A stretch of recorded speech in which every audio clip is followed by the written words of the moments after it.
ಶಾಸಕರ ಬಗ್ಗೆ ಮಾತಾಡೋಕೆ ನಿಮ್ಗೆ ಯಾವ್ದು ನೈತಿಕತೆ ಇದೆ? ನೀವು ಎಕ್ಸ್ಪ್ಲೇನ್ ಮಾಡಿದ್ಮೇಲೆ ರಾಜೀನಾಮೆ ಕೇಳೋ ಹಕ್ಕು ನಿಮ್ಗೆ ಎಲ್ಲಿದೆ? ಈ ಕ್ಷೇತ್ರದ ಮತದಾರರು ಹೇಳಬೇಕು ನೀವು ರಾಜೀನಾಮೆ ಕೊಡಿ ಅಂತ. ಬೆನ್ನು ಚೂರಿ ಹಾಕಿರೋ ನಿಮಗೆ ಕೇಳೋ ಹಕ್ಕಿಲ್ಲ ನಿಮಗೆ. ಎಸ್ ಟಿ ಸೋಮಶೇಖರ್ ಅವರು ಏನು ಅನುದಾನಗಳು ತಂದಿಲ್ಲ. ಶೋಭಾ ಮೇಡಮ್ ಅವರು MLA ಆಗಿ ಮಿನಿಸ್ಟರ್ ಆಗಿದ್ರು. ಅವತ್ತು ಸಾಂಕ್ಷನ್ ಮಾಡಿದಂತಹ ಕಾಮಗಾರಿಗಳು ಇವತ್ತು ಯಶವಂತಪುರ ಕ್ಷೇತ್ರದಲ್ಲಿ ಕಂಟಿನ್ಯೂ ಆಗ್ತಾ ಇದಾವೆ. ಶೋಭಾ ಅವ್ರಿಗೆ ಹೇಳಿದ್ರು ದಯವಿಟ್ಟು ನೀವು ಯಶವಂತಪುರ ನಿಂತ್ಕೋಬೇಡಿ ಅಂತ ಹೇಳಿದ್ರು ಅವ್ರ ಕಾರ್ಯಕರ್ತರೇನೆ. ಯಾಕೆ ಅಂದ್ರೆ ನೀವು ನಮ್ ಕೈಗೆ ಸಿಗೋದಿಲ್ಲ, ಕಾರ್ಯಕರ್ತರಿಗೆ ಮನ್ನಣೆ ಇಲ್ಲ. ಅತಿ ಹೆಚ್ಚಿನ 90% ಕಾಂಗ್ರೆಸ್ ಮುಖಂಡರುಗಳು ಸೋಮಶೇಖರ್ ಜೊತೆ ನಿಂತ್ಕೊಂಡು ಗೆಲ್ಸಿರೋದು. ಬಿಜೆಪಿ ಅವರೆಲ್ಲ ಗೆಲ್ಸಿರೋದು. ಬಿಜೆಪಿ ಅವ್ರ ಸಹಕಾರ ಇತ್ತಷ್ಟೇ, ಗೆಲ್ಸಿಲ್ಲ. ಅವರು ಸಹಕಾರ ಮಾಡಿದ್ರು, ಗೆಲ್ಸಿದ್ದು ಕಾಂಗ್ರೆಸ್ ಕಾರ್ಯಕರ್ತರುಗಳು. ಅವತ್ತು ನಾವೆಲ್ಲ ಕಾಂಗ್ರೆಸ್ ಮುಖಂಡರುಗಳು ಸೋಮಶೇಖರ್ ಸಹಾಯ ಮಾಡಿ ಗೆಲ್ಸಿದೀವಿ 23ರಲ್ಲೂ ಸಹ. ಆದ್ರೆ ಬಿಜೆಪಿ ಅವ್ರು ಏನ್ ಮಾಡಿದ್ರಿ? 23ರಲ್ಲಿ ಒಳೊಳಗೆನೆ ಕಾಲಿಡಿ ಕೆಲಸ ಮಾಡಿದ್ರಿ, ಬೆನ್ನು ಚೂರಿ ಹಾಕೋ ಕೆಲಸ ಮಾಡಿದ್ರಿ. ನಾವು 23ರಲ್ಲಿ ಸೋಮಶೇಖರ್ನ ಗೆಲ್ಸಿದ್ವಿ ಅಂತ ಹೇಳ್ತಿರಲ್ಲ, ಮತ್ತೆ ಯಾಕೆ ಎಕ್ಸ್ಪೆಲ್ ಆದ್ರಿ? ಯಾಕೆ ಬಿಜೆಪಿ ಪಾರ್ಟಿ ನಿಮ್ಮನ್ನ ಪಕ್ಷದಿಂದ ಹೊರ ಹಾಕ್ತು? ಶೋಭಮ್ಮ ಅವರು 22 ದಿನ ಕೆಲಸ ಕಾರ್ಯ ಬಿಟ್ಟು ಬಂದು ಕ್ಷೇತ್ರದಲ್ಲಿ ಈ ಕಡೆ ಓಡ್ಬಿಟ್ಟಿದ್ರು. ಒಂದ್ 2-3 ಕಡೆ ಕ್ಯಾಂಪೇನ್ ಮಾಡಿದ ಕಡೆ ಬಂದವರು ಭಾಷಣ ಮಾಡಿದ್ ಬಿಟ್ರೆ ಇನ್ ಯಾವ ಕ್ಯಾಂಪೇನು ಮಾಡ್ಲಿಲ್ಲ, ಯಾವ ಮುಖಂಡರು ಕರೆದು ಮಾತಾಡ್ಲಿಲ್ಲ. ನಮ್ಮ ಯಶವಂತಪುರ ಕ್ಷೇತ್ರದಲ್ಲಿ ಏನ್ ನಡೀತಾ ಇದೆ ಅಂತ ಹೇಳಿ ಮಾಧ್ಯಮಗಳ ಮೂಲಕ, ಮೀಡಿಯಾಗಳ ಮೂಲಕ ನಾವು ಮುಖಂಡಗಳಿಗೆ ಮತ್ತು ಮುಖ್ಯವಾಗಿ ಮತದಾರ ಬಂಧುಗಳಿಗೆ, ಸಾರ್ವಜನಿಕರಿಗೆ ಒಂದು ಮಾಹಿತಿಯನ್ನು ಕೊಡ್ತಕ್ಕಂಥ ಸುದಿನ. ಇದಕ್ಕೆ ಅವಕಾಶ ಮಾಡಿಕೊಟ್ಟಂತಹ ನಮ್ಮ BJP ಸ್ನೇಹಿತರಿಗೆ ಧನ್ಯವಾದಗಳು. ಅವರು ಹೇಳ್ತಾರೆ ಎಸ್ ಟಿ ಸೋಮಶೇಖರ್ ಅವರು ಏನು ಅನುದಾನಗಳು ತಂದಿಲ್ಲ, ಏನು ಅಭಿವೃದ್ಧಿ ಕಾರ್ಯಗಳನ್ನ ಮಾಡ್ತಾ ಇಲ್ಲ. 2008ರಿಂದ 2013ವರೆಗೂ ಏನು ಶೋಭಾ ಮೇಡಮ್ ಅವರು MLA ಆಗಿ ಮಿನಿಸ್ಟರ್ ಆಗಿದ್ರು, ಅವತ್ತು ಸಾಂಕ್ಷನ್ ಮಾಡಿದಂತಹ ಕಾಮಗಾರಿಗಳು ಇವತ್ತು ಯಶವಂತಪುರ ಕ್ಷೇತ್ರದಲ್ಲಿ ಕಂಟಿನ್ಯೂ ಆಗ್ತಾ ಇದ್ದಾವೆ, ಮುಂದುವರಿತಾ ಇದ್ದಾವೆ ಅಂತ ಹೇಳ್ತಾರೆ. ಇದು ಆಶ್ಚರ್ಯ ಆಗುತ್ತೆ. 2008ರಲ್ಲಿ ಬಂದಿರತಕ್ಕಂಥ ಕಾಮಗಾರಿಗಳು 2024, 25, 26ರಲ್ಲೂ ಮಾಡ್ಬೋದು ಅಂತಂದರೆ ಅವರ ಒಂದು ವಿವೇಚನಾ ಶಕ್ತಿ, ಯೋಚನಾ ಶಕ್ತಿ, ಈ ಕಾಮಗಾರಿಗಳು ಯಾವ ರೀತಿ ಬರ್ತವೆ, ಯಾವ ರೀತಿ ಅನುಷ್ಠಾನ ಆಗೋದ್ರ ಬಗ್ಗೆ ಅವ್ರಿಗೆ ಇರ್ತಕ್ಕಂಥ ನಾಲೆಡ್ಜ್ ಬಗ್ಗೆ ನಮಗೆ ಆಶ್ಚರ್ಯ ಆಗುತ್ತೆ. ಅವ್ರಿಗೆ ಒಂದು ವಿಷಯ ನಾನು ಹೇಳೋಕ್ಕೆ ಇಷ್ಟಪಡ್ತೀನಿ. 2008ರಲ್ಲಿ ನಮ್ಮ ಶಾಸಕರು ಅತಿ ಕಡಿಮೆ ಅಂತರದ ಮತಗಳಿಂದ ಸೋತರು. ಅದಕ್ಕೆ ಕಾರಣ ನಮ್ಮವರೇ, ನಮ್ಮ ಕಾಂಗ್ರೆಸ್ಸಿನ ಕೆಲವರು ಅಸಹಕಾರದಿಂದ ಸೋತಿದ್ದು, BJP ಅವರು ಸೋಲಿಸಲಿಲ್ಲ. ಅದಕ್ಕೆ ಈ ಸಂದರ್ಭದಲ್ಲಿ ಹೆಸರು ಹೇಳೋಕ್ಕೆ ಇಷ್ಟಪಡೋದಿಲ್ಲ. ನಮ್ಮ ಕಾಂಗ್ರೆಸ್ಸಿನ ಕೆಲವು ಮುಖಂಡರುಗಳ ಅಸಹಕಾರದಿಂದ ಸೋಮಶೇಖರ್ ಅವರಿಗೆ ಅಲ್ಪ ಮತಗಳ ಹಿನ್ನಡೆ ಆಯಿತು. ಅದ ನಂತರ 2008ರಿಂದ 2013ವರೆಗೆ ನಾವು ಸಂಘಟನೆಯನ್ನು ಬಲಗೊಳಿಸಿದ್ವಿ. ಅದಕ್ಕೆ 16 ಕಾರ್ಯಕ್ರಮಗಳನ್ನ ಹಾಕ್ಕೊಂಡ್ವಿ. ವಿದ್ಯಾರ್ಥಿಗಳಿಗೆ ವಿದ್ಯಾರ್ಥಿ ವೇತನ ಕೊಡೋದಿರ್ಬೋದು, ಸೀಮಂತ ಕಾರ್ಯಕ್ರಮಗಳಿರ್ಬೋದು, ವೃದ್ಧಾಪ್ಯ ವೇತನಗಳಿರ್ಬೋದು, ಸೀನಿಯರ್ ಸಿಟಿಜನ್ ಕಾರ್ಡ್ಗಳಿರ್ಬೋದು, ಈ ಥರ ಅನೇಕ ಸಾಮಾಜಿಕ ನೆರವು ಕಾರ್ಯಕ್ರಮಗಳನ್ನ ಹಾಕ್ಕೊಂಡು 2013ರಷ್ಟಕ್ಕೆ ಯಶವಂತಪುರ ಕ್ಷೇತ್ರವನ್ನು ಸೋಮಶೇಖರ್ ಅವರು ಕಾಂಗ್ರೆಸ್ ಪಕ್ಷದ ಭದ್ರ ಬುನಾದಿಯನ್ನು ಹಾಕಿ ಒಂದು ಸಂಘಟನೆ ಕಟ್ಟಿದ್ರು. ಅದನ್ನು ನೋಡಿ ನಮ್ಮ ಅವತ್ತಿನ ಶೋಭಮ್ಮ ಅವರು ಮಿನಿಸ್ಟರ್ ಆಗಿದ್ದರೂ ಸಹ KJPಗೆ ಓಡೋಗ್ಬಿಟ್ರು. BJPಯಿಂದ ನಿಂತರೆ ಆಗೋದಿಲ್ಲ, ಯಡಿಯೂರಪ್ಪ ಜೊತೆ ಹೋಗೋಣ ಅಂತೇಳಿ KJPಗೆ ಸೇರಿಕೊಂಡ್ರು. KJPಗೆ ಸೇರ್ಕೊಂಡ ಮೇಲೂ ಸಹ ಯಶವಂತಪುರ ಕ್ಷೇತ್ರದಲ್ಲಿ ನಿಲ್ಲಲ್ಲ ಅಂತ ಹೇಳಿದ್ರು. ಯಾಕೆ? ಸೋಮಶೇಖರ ಸಂಘಟನೆಗೆ ಅವರು ಎದುರಿ ಆ ಥರ ಸ್ಟೇಟ್ಮೆಂಟ್ ಕೊಟ್ಟಿದ್ದು.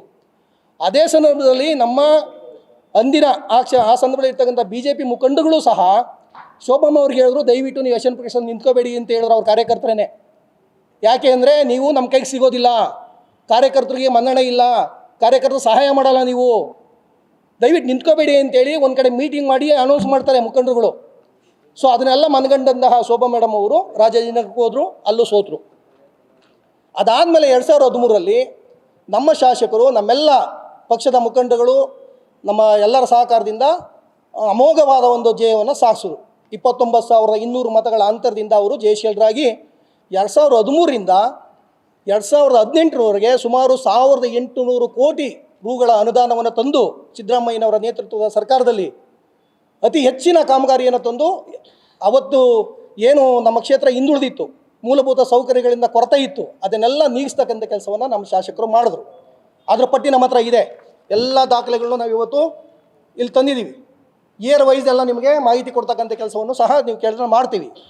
2013ರಿಂದ ಏನು ನಾವು ಕೆಲಸ ಪ್ರಾರಂಭ ಮಾಡಿದ್ವಿ, 2018 ಎಷ್ಟು ಸಾಧ್ಯನೋ ಅಷ್ಟು ಆದಮೇಲೆ 2019ರಿಂದ 23ರವರೆಗೆ ನಮ್ಮ ಶಾಸಕರು ಕಾರಣಾಂತರದಿಂದ BJPಗೆ ಹೋದರು. BJPಗೆ ಸೇರ್ಪಡೆಯಾಗಿ ಅಲ್ಲಿ ಮಂತ್ರಿಯಾಗಿ ಕೆಲಸ ಮಾಡಿದ್ರು. ಆವಾಗಲೂ ಸಾಕಷ್ಟು ಅಭಿವೃದ್ಧಿ ಕೆಲಸಗಳು ಮಾಡಿದ್ದಾರೆ. ಮೈಸೂರು ಉಸ್ತುವಾರಿಗಳಾಗಿದ್ದರೂ ಸಹ ನಮ್ಮ ಕ್ಷೇತ್ರನ ಕಡೆಗಣಿಸ್ತಲೇ ನಮ್ಮ ಕ್ಷೇತ್ರದಲ್ಲಿ ಅವರು ಸಾಕಷ್ಟು ಅಭಿವೃದ್ಧಿ ಕೆಲಸಗಳನ್ನ ಯಡಿಯೂರಪ್ಪನವರ ಸಹಕಾರದಿಂದ ಕಾಮಗಾರಿಗಳನ್ನ ಮಾಡಿ ಕ್ಷೇತ್ರನ ಅಭಿವೃದ್ಧಿ ಪಡಿಸಿದ್ದಾರೆ. ಅದರಲ್ಲಿ ಪಕ್ಷ ರಾಜಕೀಯ ಮಾಡಲಿಲ್ಲ.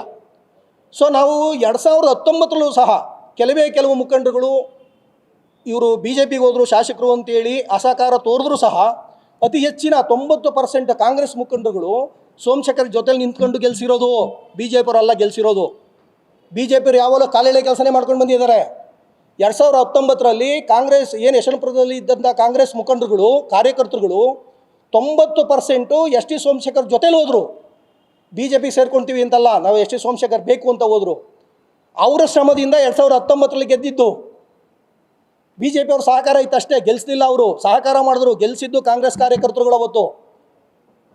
ತದನಂತರ 23ವರೆಗೂ ಅವರು ಕೆಲಸ ಮಾಡಿದ್ರು. 23 ಎಲೆಕ್ಷನ್ ಬಂತಲ್ಲ ಸ್ವಾಮಿ, 2023 ಎಲೆಕ್ಷನಲ್ಲಿ ಬಿ ಜೆ ಪಿ ಚಿಹ್ನೆ ಮೇಲೆ ನಿಂತ್ಕೊಂಡ್ರು ಸಾಹೇಬರು. ನಾವು ಕರೆದ್ವಿ, ಬನ್ನಿ ಕಾಂಗ್ರೆಸ್ಗೆ ಬನ್ನಿ, ಕಾಂಗ್ರೆಸ್ ಚಿಹ್ನೆ ಮೇಲೆ ನಿಂತ್ಕೊಳ್ಳಿ, ಸರ್ಕಾರ ಬರುತ್ತೆ, ಗೆದ್ದರೆ ಮಿನಿಸ್ಟರ್ ಆಗ್ತೀರಿ ಅಂತ ನಾನೇ ಖುದ್ದಾಗಿ ಹೇಳಿದೆ. ಅವ್ರು ಹೇಳಿದ್ರು, ಇಲ್ಲ ನಾನು ಬರೋದಿಲ್ಲ, ಬಿ ಜೆ ಪಿಲಿ ನಿಂತ್ಕೊತೀನಿ, ನನಗಾದ್ರೂ ಸಹಾಯ ಮಾಡು ಅಂತ ಹೇಳಿದ್ರು. ನಾವೆಲ್ಲ ಸೇರಿ ನಾವು ಕಾಂಗ್ರೆಸ್ಸಲ್ಲಿ ಇದ್ದರೂ ಸಹ ಕಾಂಗ್ರೆಸ್ ಪಕ್ಷದ ಅಭ್ಯರ್ಥಿಗಳ ಒಂದು ಘನತೆಯನ್ನು ನಾವು ಒಪ್ಕೊಳ್ದಲೆ, ಏಕೆಂದರೆ ನಮ್ಮ ಸೋಮಶೇಖರ್ ಬೇಕು, ಅಭಿವೃದ್ಧಿ ಆಗಬೇಕು, ಕ್ಷೇತ್ರದಲ್ಲಿ ಅನುದಾನಗಳು ಬರಬೇಕು ಅನ್ನೋ ದೃಷ್ಟಿಯಿಂದ ನಾವೆಲ್ಲ ಕಾಂಗ್ರೆಸ್ ಮುಖಂಡರುಗಳು ಸೋಮಶೇಖರ್ಗೆ ಸಹಾಯ ಮಾಡಿ ಗೆಲ್ಸಿದ್ದೀವಿ 23ರಲ್ಲೂ ಸಹ. ಆದರೆ ಬಿ ಜೆ ಪಿಯವರು ಏನು ಮಾಡಿದ್ರಿ? 23ರಲ್ಲಿ ಒಳೊಳಗೇ ಕಾಲಿಳಿ ಕೆಲಸ ಮಾಡಿದ್ರಿ, ಬೆನ್ನಿಗೆ ಚೂರಿ ಹಾಕೋ ಕೆಲಸ ಮಾಡಿದ್ರಿ.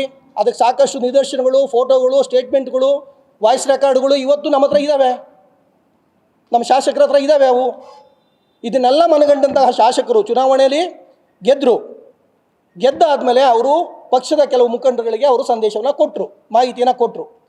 ನೋಡಿ, ನಾನು ಈ ಥರ ಚುನಾವಣೆಯಲ್ಲಿ ಈ ಥರ ಇಷ್ಟು ಕಷ್ಟಪಟ್ಟು ಗೆಲ್ಲೋದಕ್ಕೆ ಮುಖಂಡರುಗಳ ಕಾರಣ, ಬಿ ಜೆ ಪಿ ಮುಖಂಡರುಗಳ ಕಾರಣ ಅಂತೇಳಿ ಕೆಲವರು ಹೆಸರುಗಳನ್ನ ಹೈಕಮಾಂಡ್ಗೆ, ಬಿ ಜೆ ಪಿ ಹೈಕಮಾಂಡ್ಗೆ ಹೇಳಿದ್ರು. ಅವ್ರು ಏನು ಮಾಡಬೇಕಾಗಿತ್ತು? ಬಿ ಜೆ ಪಿ ಹೈಕಮಾಂಡವರು ಕರಿಬೇಕಾಗಿತ್ತು, ಎದುರುಗಡೆ ಎಮ್ ಎಲ್ ಎವನ್ನು ಕರಿಬೇಕು, ಅವ್ರನ್ನೂ ಕರಿಬೇಕು, ಮುಖಾಮುಖಿ ಮಾಡಿ ಏನು ಸಮಸ್ಯೆ ಆಗಿದೆ ಅಂತ ಬಗೆಹರಿಸಬೇಕಿತ್ತು. ಬಗೆಹರಿಸಲಿಲ್ಲ. ಅವರು ಕ್ಷೇತ್ರದಲ್ಲಿ ಗೊಂದಲ ಉಂಟು ಮಾಡೋಕ್ಕೆ ಸ್ಟಾರ್ಟ್ ಮಾಡಿದ್ರು. ಆವಾಗ ನಮ್ಮ ಶಾಸಕರು ಬಹಿರಂಗವಾಗಿ ಒಂದೆರಡು ಸ್ಟೇಟ್ಮೆಂಟ್ ಕೊಟ್ಟರು. ಯಾಕೆ ನೋವಾಗಿತ್ತು, ಕೊಟ್ಟರು. ಅದಕ್ಕೇನು ಮಾಡಿದ್ರು ಇವರು? ಸುದೀರ್ಘವಾದ ಪತ್ರ ಬರೆದ ಮೇಲೆ ಕೆಲವ್ರನ್ನ ಅವ್ರ ಪಾರ್ಟಿಯಿಂದ ಸಸ್ಪೆಂಡ್ ಮಾಡಿದ್ರು, ಬಿ ಜೆ ಪಿ ಮುಖಂಡರುಗಳನ್ನ. ನಿಜಾಂಶ ಇದ್ದಿತ್ತಾನೆ ಸಸ್ಪೆಂಡ್ ಮಾಡಿದ್ದು, ಉಚ್ಚಾಟನೆ ಮಾಡಿದ್ದು, ಎಕ್ಸ್ಪೆಲ್ ಮಾಡಿದ್ದು. ಇದಕ್ಕೆ ನಿಮ್ಗೇನು ಅನ್ಸೋದಿಲ್ವಾ? ನಾವು 23ರಲ್ಲಿ ಸೋಮಶೇಖರ್ನ ಗೆಲ್ಸಿದ್ವಿ ಅಂತ ಹೇಳ್ತಿರಲ್ಲ, ಮತ್ತು ಯಾಕೆ ಎಕ್ಸ್ಪೆಲ್ ಆದ್ರಿ? ಯಾಕೆ ಬಿ ಜೆ ಪಿ ಪಾರ್ಟಿ ನಿಮ್ಮನ್ನು ಪಕ್ಷದಿಂದ ಹೊರ ಹಾಕ್ತು? ಪಕ್ಷ ವಿರೋಧಿ ಚಟುವಟಿಕೆ ಮಾಡಿದ್ದೀರಿ ಅಂತ ಯಾಕೆ ಹೊರ ಹಾಕಿದ್ದು? ಇದೆಲ್ಲ ಮನಗಂಡು ನೀವು ಯಾವ ಬಾಯಿಂದ ಹೇಳ್ತೀರಿ ಸ್ವಾಮಿ? 23ರಲ್ಲಿ ಸೋಮಶೇಖರ್ನ ಗೆಲ್ಲಿಸ್ತೀವಿ ನಾವು ಅಂತ. ಶೋಭಮ್ಮ ಅವರು 22 ದಿನ ಕೆಲಸ ಕಾರ್ಯ ಬಿಟ್ಟು ಬಂದು ಕ್ಷೇತ್ರದಲ್ಲಿ ಠಿಕಾಣಿ ಹೂಡ್ಬಿಟ್ಟಿದ್ರಂತೆ. ಒಂದು 2-3 ಕಡೆ ಕ್ಯಾಂಪೇನ್ ಮಾಡಿದ ಕಡೆ ಬಂದವರು ಭಾಷಣ ಮಾಡಿದ್ದು ಬಿಟ್ಟರೆ ಇನ್ಯಾವ ಕ್ಯಾಂಪೇನು ಮಾಡಲಿಲ್ಲ, ಯಾವ ಮುಖಂಡರು ಕರೆದು ಮಾತಾಡಲಿಲ್ಲ 23ರಲ್ಲಿ. ಸೊ ಇದೆಲ್ಲ ನಮಗೆ ಗೊತ್ತಿದೆ. ಸುಮ್ಮನೆ ಕ್ಷೇತ್ರದಲ್ಲಿ ಗೊಂದಲ ಆಗೋದು ಬೇಡ ಅಂದ್ಬಿಟ್ಟು ನಮ್ಮ ಶಾಸಕರು ಏನು ಅದ್ರ ಬಗ್ಗೆ ಮಾತಾಡಲ್ಲ. ಆಯಿತು, ಶಾಸಕರ ಬಗ್ಗೆ ನೀವು ಮಾತಾಡ್ತಿರಲ್ಲ, ನೀವು ಶಾಸಕರ ಬಗ್ಗೆ ಮಾತಾಡೋದಕ್ಕೆ ನಿಮ್ಗೆ ಯಾವುದೋ ನೈತಿಕತೆ ಹಕ್ಕಿದೆ? ನಿಮ್ಮ ಪಕ್ಷದ ಚಿಹ್ನೆ ಮೇಲೆ ಗೆದ್ದಿರ್ತಕ್ಕಂಥ ಶಾಸಕರನ್ನ ಉಚ್ಚಾಟನೆ ಮಾಡಿದ್ಮೇಲೆ ನಮ್ಮ ಪಕ್ಷಕ್ಕೆ ನೀವು ಬೇಡ, ನೀವು ದೂರ ಇರಿ ಅಂತ ಇಟ್ಟ ಮೇಲೆ ಅವ್ರ ಬಗ್ಗೆ ಮಾತಾಡೋ ನೈತಿಕತೆ ಏನಿದೆ ನಿಮಗೆ? ಯಾಕೆ ಅವ್ರನ್ನ ಕ್ವಶನ್ ಮಾಡ್ತೀರಿ? ಅಭಿವೃದ್ಧಿ ಬಗ್ಗೆ ಮಾತಾಡಿ, ಕ್ಷೇತ್ರದ ಅಭಿವೃದ್ಧಿ ಬಗ್ಗೆ ಕ್ವಶನ್ ಮಾಡಿ, ಯಾಕೆಂದರೆ ನಿಮ್ಗೆ ಹಕ್ಕಿದೆ. ಬಟ್ ಪಕ್ಷದ ವಿಷಯದಲ್ಲಿ ಅವ್ರನ್ನ ಟೀಕೆ ಮಾಡುವಂಥ ಹಕ್ಕು ನಿಮ್ಗಿಲ್ವಲ್ಲ. ರಾಜೀನಾಮೆ ಕೊಡಿ ಅಂತ ಯಾಕೆ ಹೇಳ್ತೀರಿ? ರಾಜೀನಾಮೆ ನೀವು ಎಕ್ಸ್ಪೆಲ್ ಮಾಡಿದ್ಮೇಲೆ ರಾಜೀನಾಮೆ ಕೇಳೋ ಹಕ್ಕು ನಿಮ್ಗೆಲ್ಲಿದೆ? ನೀವೇ ಪಾರ್ಟಿಯಿಂದನೇ ಅವ್ರನ್ನ ಅನರ್ಹಗೊಳಿಸ್ರಿ, ಸ್ಪೀಕರ್ಗೆ ಪತ್ರ ಬರೀರಿ. ನಿಮ್ಗೆ ಅಷ್ಟು ಹುಮ್ಮಸ್ಸಿದ್ರೆ ಸ್ಪೀಕರ್ಗೆ ಪತ್ರ ಬರೀರಿ, ಅನರ್ಹ ಮಾಡಿ ಅಂತ. ನೀವೇ ಅನರ್ಹ ಮಾಡಿಸಿ, ಅವ್ರ್ಯಾಕೆ ರಾಜೀನಾಮೆ ಕೊಡಬೇಕು? ಈ ಕ್ಷೇತ್ರದ ಮತದಾರನ ಅವ್ರು ಆಯ್ಕೆ ಮಾಡೋದು 5 ವರ್ಷಗಳ ಅವಧಿಗೆ. 28ರವರೆಗೂ ಅವ್ರು ಶಾಸಕರಿಗೆ ಇರ್ತಾರೆ. ಈ ಕ್ಷೇತ್ರದ ಮತದಾರರು ಹೇಳಬೇಕು ನೀವು ರಾಜೀನಾಮೆ ಕೊಡಿ ಅಂತ. ನೀವು ಬಿ ಜೆ ಪಿಗೆ ಗೆದ್ದು ನೀವು ಎಕ್ಸ್ಪೆಲ್ ಆಗಿಬಿಟ್ಟಿದ್ದೀರಿ, ಬೇರೆಯವ್ರ ಹತ್ರ ಓಡಾಡ್ತಿದ್ರಿ, ನೀವು ರಾಜೀನಾಮೆ ಕೊಡಿ ಅಂತ ಓಟ್ ಹಾಕಿರ್ತಕ್ಕಂಥ ಮತದಾರರಿಗೆ ಕೇಳೋಕ್ಕೆ ಹಕ್ಕಿದೆ. ಬೆನ್ನಿಗೆ ಚೂರಿ ಹಾಕಿರೋ ನಿಮಗೆ ಕೇಳೋ ಹಕ್ಕಿಲ್ಲ. ನಿಮಗೆ ನಮ್ಮ ಶಾಸಕರ ರಾಜೀನಾಮೆ ಕೇಳೋ ಹಕ್ಕು ನಿಮಗಿಲ್ಲ. ಎಕ್ಸ್ಪೆಲ್ ಮಾಡಿದ್ದೀರಿ, ಮುಗೀತು ನಿಮ್ಮದು. ಆದ್ದರಿಂದ ಇನ್ನು ಮುಂದೆ ನಮ್ಮ ಶಾಸಕರ ಬಗ್ಗೆ ನೀವು ಮಾತಾಡೋದನ್ನ ಕಡಿಮೆ ಮಾಡಿ, ಅಭಿವೃದ್ಧಿ ಬಗ್ಗೆ ಸಲಹೆ ಕೊಡಿ. ಅದಕ್ಕೆ ನಮ್ಮ ಶಾಸಕರು ಸದಾ ಸಿದ್ಧ ಇರ್ತಾರೆ. ಸೊ ಇದನ್ನು ಹೇಳ್ತಾ, ಇನ್ನು ನಾನು ಅಭಿವೃದ್ಧಿಗೆ ಕೆಲವು ಮುಖ್ಯವಾದ ಕೆಲವು ಕಾಮಗಾರಿಗಳನ್ನ ನಾನು ಉಲ್ಲೇಖ ಮಾಡ್ತೀನಿ. 2019ರಿಂದ 23ರವರೆಗೆ ಸಾಕಷ್ಟು ಅಭಿವೃದ್ಧಿ ಕೆಲಸ ಆಗಿದೆ. ಅದು B J P M L A ಆಗಿದ್ದಾಗ, ಮಂತ್ರಿ ಆಗಿದ್ದಾಗ ಆಗಿರೋದು. ಅದನ್ನು ಬಿಟ್ಟು 24ರಿಂದ ನಾನು ತಮ್ಮ ಮುಂದೆ 23 ಮೇಲೆ ಹೇಳ್ತೀನಿ. ನಮ್ಮ ಶಾಸಕರು 24ರಲ್ಲಿ ಎಮ್ ಎಲ್ ಎ ಆದಮೇಲೆ, 23ರಲ್ಲಿ ಎಮ್ ಎಲ್ ಎ ಆದಮೇಲೆ ಮಂತ್ರಿ ಇಲ್ದಿದ್ರೂ ಸಹ ನಮ್ಮ ಕ್ಷೇತ್ರದಲ್ಲಿ ಏನು ಡಯಾಲಿಸಿಸ್ ಸಮಸ್ಯೆ ಇದೆ, ಪ್ರೈವೇಟ್ ಹಾಸ್ಪಿಟ್ಲ್ಗಳಿಗೆ ಹೋಗಿ ಸಾವಿರಾರು ರೂಪಾಯಿ ಕಟ್ಟಿ ಡಯಾಲಿಸಿಸ್ ಮಾಡ್ತಕ್ಕಂಥ ಒಂದು ಪರಿಸ್ಥಿತಿ ಎಲ್ಲ ಜನಕ್ಕೂ ಸಾಧ್ಯ ಆಗೋದಿಲ್ಲ. ಏಕೆಂದರೆ ಸಾವಿರಾರು ರೂಪಾಯಿ ಖರ್ಚಾಗುತ್ತೆ. ಸೊ ಅದನ್ನು ಮನಗಂಡು ನಮ್ಮ ಬೆಂಗಳೂರಿನ ನಮ್ಮ ಕ್ಷೇತ್ರದ ಹೃದಯ ಭಾಗ ಹೇರೋಹಳ್ಳಿನಲ್ಲಿ 7 ಕೋಟಿ ರೂಪಾಯಿಗಳ ಅನುದಾನದಲ್ಲಿ ಒಂದು ಡಯಾಲಿಸಿಸ್ ಕೇಂದ್ರವನ್ನು ಪ್ರಾರಂಭ ಮಾಡಿದ್ದಾರೆ. ಇವತ್ತು ನೂರಾರು ಜನ ಅಲ್ಲಿ ಬಂದು ಫ್ರೀಯಾಗಿ ಡಯಾಲಿಸಿಸನ್ನು ಮಾಡಿಸ್ಕೊಂಡು ಹೋಗ್ತಾ ಇದ್ದಾರೆ. ಅವರೆಲ್ಲರ ಆಶೀರ್ವಾದ ಇವತ್ತು ನಮ್ಮ ನಾಯಕರ ಮೇಲಿದೆ. ಅವರು ಅಪ್ರಿಷಿಯೇಟ್ ಮಾಡ್ತಾರೆ. ನೀವು ಹೊಟ್ಟೆ ಉರಿ ಬೀಳ್ತಾ ಇದ್ದೀರಿ, ಆ ಒಂದು ಏನು ಉಪಯೋಗ ಪಡೀತದಲ್ಲ, ಅವರು ಆಶೀರ್ವಾದ ನಮ್ಮ ನಾಯಕರ ಮೇಲಿದೆ. ಇನ್ನೂ ಎಲ್ಲರಿಗೂ ಅನುಕೂಲ ಆಗುತ್ತೆ. ಅದ್ರ ಜೊತೆಗೆ ಉಲ್ಲಾಳ್ ವಾರ್ಡ್ನಲ್ಲಿ 3 ಎಕರೆ ಜಾಗದಲ್ಲಿ ಒಂದು ಮಲ್ಟಿ ಸ್ಪೆಷಾಲಿಟಿ ಹಾಸ್ಪಿಟ್ಲನ್ನು ತಂದಿದ್ದಾರೆ. ಸುಮಾರು 209 ಕೋಟಿ ರೂಪಾಯಿಗಳ ಅನುದಾನ, 250 ಬೆಡ್ಡು. ಇವತ್ತು ನಾವೇನಾದರೂ ಒಂದು ಹಾಸ್ಪಿಟ್ಲಿಗೆ ತುರ್ತಾಗಿ ಹೋಗಬೇಕು ಅಂದರೆ ನಾವು ವಿಕ್ಟೋರಿಯಾ ಹುಡಿಕೊಂಡು ಹೋಗಬೇಕು, ಬೋರಿಂಗ್ ಹಾಸ್ಪಿಟ್ಲಿಗೆ ಹುಡಿಕೊಂಡು ಹೋಗಬೇಕು, KC ಜನರಲ್ ಹಾಸ್ಪಿಟ್ಲಿಗೆ ಹೋಗಬೇಕು. ಎಷ್ಟು ಜನಕ್ಕೆ ಸಾಧ್ಯ ಆಗುತ್ತೆ? ಅಷ್ಟು ಸಮಯ ಇದೆ ಈ ಟ್ರಾಫಿಕಲ್ಲಿ ಹೋಗಿ ಬರೋದಕ್ಕೆ. ಅದನ್ನು ಮನಗಂಡಂಥ ಶಾಸಕರು ಇವತ್ತು ನಮ್ಮ ವಾರ್ಡಲ್ಲಿ, ಉಲ್ಲಾಳ್ ವಾರ್ಡಲ್ಲಿ, ನಮ್ಮ ಕ್ಷೇತ್ರದ ಹೃದಯ ಭಾಗ ಕೇಂದ್ರ ಸ್ಥಾನದಲ್ಲಿ ಒಂದು ಹಾಸ್ಪಿಟ್ಲನ್ನು ತರ್ತಾ ಇದ್ದಾರೆ. ಕಾಮಗಾರಿ ಕೊನೆಯ ಹಂತದಲ್ಲಿದೆ. ಇನ್ನು 2-3 ತಿಂಗಳಲ್ಲಿ ಇವತ್ತು ಉದ್ಘಾಟನೆ ಆಗ್ತಾ ಇದೆ. ಅದರ ಅನುಕೂಲ ನಮ್ಮ ಕ್ಷೇತ್ರದ ಅಲ್ಲೇ ಅಲ್ಲ, ಸುತ್ತಮುತ್ತ ಕ್ಷೇತ್ರದ ಎಲ್ಲರಿಗೂ ಅದರ ಅನುಕೂಲ ಸಿಗುತ್ತೆ. ಅವರೆಲ್ಲರ ಆಶೀರ್ವಾದ ನಮ್ಮ ಶಾಸಕರ ಮೇಲೆ ಇರ್ತದೆ. ನಮ್ಮ ಕ್ಷೇತ್ರದ ಮತದಾರರು ಇದನ್ನು ಅಪ್ರಿಷಿಯೇಟ್ ಮಾಡ್ತಾ ಇದ್ದಾರೆ. ಇದನ್ನು ನಮ್ಮ ಸ್ನೇಹಿತರು ಅರ್ಥ ಮಾಡ್ಕೋಬೇಕು. ಜೊತೆಗೆ ನಮ್ಮ ಕ್ಷೇತ್ರದಲ್ಲಿ ಪ್ರಥಮ ದರ್ಜೆ ಕಾಲೇಜು ಇಲ್ಲ. ಸೊ ಅದಕ್ಕಾಗಿ ಸುಮಾರು 5 ಎಕರೆ ಕಡಿಮೆ ಅನುದಾನದಲ್ಲಿ ಕಡಿಮೆ ಹಣವನ್ನು ಕಟ್ಟಿ 5 ಎಕರೆ ಜಾಗವನ್ನು ಇದೇ ಉಲ್ಲಾಳಿನ ವಾರ್ಡ್ನಲ್ಲಿ, ಉಲ್ಲಾಳು ಉಪನಗರದ ಹತ್ರ ಅದನ್ನು ರಿಸರ್ವ್ ಮಾಡಿದ್ದಾರೆ. ಅದಕ್ಕೆ ಭೂಮಿ ಸ್ಯಾಂಕ್ಷನ್ ಆಗಿದೆ, ಕಾಲೇಜ್ ಹೆಸರಿಗೆ ರಿಜಿಸ್ಟರ್ ಆಗಿದೆ, ಅದಕ್ಕೆ ಕಾಲೇಜ್ ಕಟ್ಟೋದಕ್ಕೆ ಅನುದಾನವೂ ಸಹ ಬಿಡುಗಡೆ ಆಗಿದೆ. ಇನ್ನು ಕೆಲವೇ ದಿನಗಳಲ್ಲಿ ಅದು ಕಾಮಗಾರಿನೂ ಪ್ರಾರಂಭ ಆಗುತ್ತೆ. ನಮ್ಮ ಕ್ಷೇತ್ರದಲ್ಲಿ ಇರ್ತಕ್ಕಂಥ ಎಲ್ಲ ಏನು SLC ಆಗ್ತದೆ, PUC ಆಗ್ತಾರೆ ಅಂಥವ್ರಿಗೆ ಅಲ್ಲಿ ಒಂದು ಕ್ಷೇತ್ರಕ್ಕೆ ಅನುಕೂಲ ಆಗಲಿ, ಬಡವ್ರಿಗೆ ಅನುಕೂಲ ಆಗಲಿ. ಎಲ್ಲರೂ ಪ್ರೈವೇಟ್ ಕಾಲೇಜುಗಳಲ್ಲಿ ಓದೋಕ್ಕಾಗಲ್ಲ, ಲಕ್ಷಾಂತರ ರೂಪಾಯಿ ಖರ್ಚಾಗುತ್ತೆ ಅನ್ನೋದು ಮನಗಂಡು ಈ ಒಂದು ಅನುಕೂಲನ ಮಾಡಿಕೊಟ್ಟಿದ್ದಾರೆ. ಇದರ ಒಂದು ಆಶೀರ್ವಾದ, ಇವರೇನು ಪ್ರಯೋಜನ ಪಡೀತಾರೆ, ಇವರೆಲ್ಲರ ಆಶೀರ್ವಾದ ನಮ್ಮ ಶಾಸಕರ ಮೇಲೆ ಖಂಡಿತ ಇರ್ತದೆ. ಅದು ನಿಮ್ಮ ಮಂದಟ್ಟಾಗಿರಲಿ. ನಂತರ ಸುಮಾರು ಮಳೆಗಾಲ ಬಂದರೆ ನಮ್ಮ ಕ್ಷೇತ್ರದಲ್ಲಿ ಸಾಕಷ್ಟು ಅವ್ಯವಸ್ಥೆ ಆಗುತ್ತೆ. ಏಕೆಂದರೆ ನಮ್ಮದು ಹೊಸದಾಗಿ 110 ಹಳ್ಳಿಗಳನ್ನು BBMPಗೆ ಸೇರಿಸ್ಕೊಂಬಿಟ್ರು. ಬಟ್ ಅಭಿವೃದ್ಧಿ ಮಾಡೋಕ್ಕೆ ಅಷ್ಟು ಹಣ ಸಿಗಲಿಲ್ಲ. ನಮ್ಮ ಶಾಸಕರು ಹಂತವಾಗಿ ಹಣವನ್ನು ತಂದು ಈ ವರ್ಷ ಸುಮಾರು 307 ಕೋಟಿ ರೂಪಾಯಿಗಳ ಅನುದಾನದಲ್ಲಿ ರಾಜಕಾಲುವೆಗಳಿಗೆ ತಡೆಗೋಡೆಗಳನ್ನು ನಿರ್ಮಿಸ್ತಾ ಇದ್ದಾರೆ. ಕಾಮಗಾರಿ ಚಾಲನೆಯಲ್ಲಿದೆ. 307 ಕೋಟಿ ರೂಪಾಯಿ ಸ್ಯಾಂಕ್ಷನ್ ಆಗಿದೆ. ಅದಕ್ಕೆಲ್ಲ ನಮ್ಮ ಹತ್ರ ದಾಖಲೆಗಳಿದ್ದಾವೆ. ನಂತರ ಸುಮಾರು 175 ಕೋಟಿ ರೂಪಾಯಿಗಳಲ್ಲಿ BBMP ಈಗಿನ GBA ಈ ವ್ಯಾಪ್ತಿನಲ್ಲಿ ರಸ್ತೆ ಅಭಿವೃದ್ಧಿ ಕಾಮಗಾರಿಗಳನ್ನ ಕೈಗೆತ್ತಿಕೊಂಡಿದ್ದಾರೆ ನಮ್ಮ ಶಾಸಕರು.